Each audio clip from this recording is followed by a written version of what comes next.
Hello, আসসালামু আলাইকুম। আপনারা সবাই কেমন আছেন? আশা করি ভালো আছেন। আমিও ভালো আছি। আজকে আপনাদের দেখাবো ঘরে বসে কিভাবে ঘরে থাকা উপকরণ দিয়ে গ্যাসের চুলায় পাউরুটি তৈরি করা যায়। প্রথমে ১ কাপ কুসুম গরম পানি নিব। ৪ চামচ চিনি নিব। ১ চামচ ইস্ট দিব।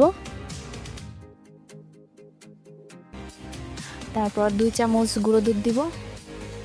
গুঁড়ো দুধটা বেশিও দিতে পারেন, কমও দিতে পারেন, সমস্যা নাই। তারপর ময়দা দিব। এখানে আপনি আটাও ব্যবহার করতে পারেন, তবে ময়দা দিলে ভালো হবে। ২ টেবিল চামচ রান্নার তেল নেব, সয়াবিন তেল। একটি ঢাকনা দিয়ে ঢেকে রাখবো ১ ঘন্টার জন্য। ময়দার উপরে ডিমের কুসুম ব্রাশ করে নিব। চুলার পাওয়ারটি একদম লো পাওয়ারে রাখতে হবে। তারপর ৩০ মিনিটের জন্য ব্রেক করে নিব। আবারও ফিরে এলাম ৩০ মিনিটের পর।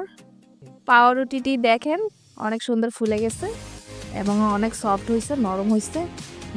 বাসায় উপকরণ দিয়ে যদি এভাবে পাউরুটি বানান তাহলে অনেক ভালো লাগবে, খেতেও ভালো লাগবে এবং দেখতেও সুন্দর।